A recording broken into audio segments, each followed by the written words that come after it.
notamment en raison d'un paradoxe caractéristique de notre époque, à savoir que l'universalisme régresse alors même que l'universalité progresse.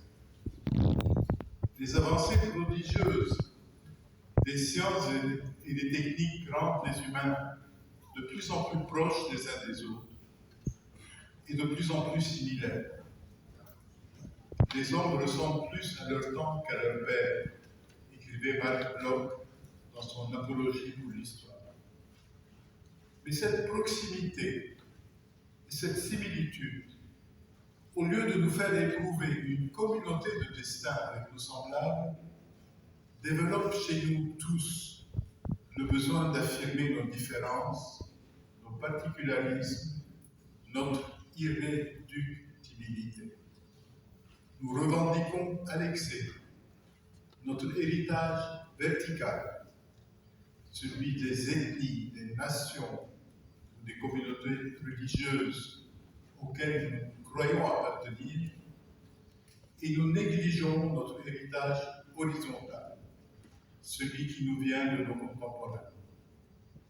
Parce que nous sommes désemparés, parce que nous nous sentons menacés, nous nous cramponnons à des identités mythiques, imaginaires, qui nous relient à nos pères, et nous refusons de voir que nous sommes devenus avant tout, et de plus en plus, enfants de notre temps. Tant de conflits actuels sont liés aux représentations obsolètes que nous avons de nous-mêmes et de ceux qui sont censés être d'autres. Si par quelque miracle, je pouvais m'asseoir aujourd'hui en cet endroit avec mes arrière-grands-parents, de quoi pourrions-nous parler ensemble? De rien,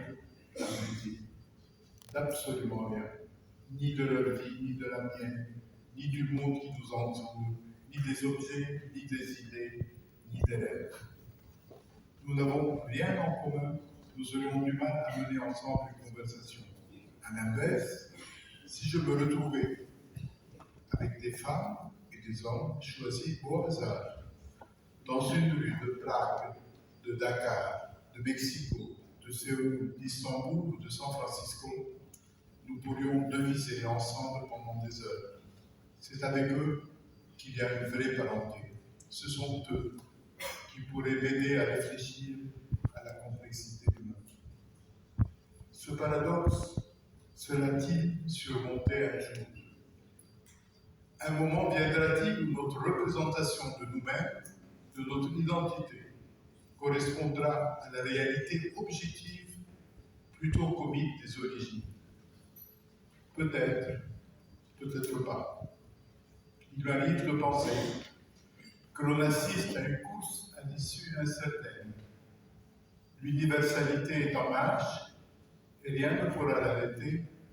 À terme, cela finira par se traduire par un retour de l'universalisme.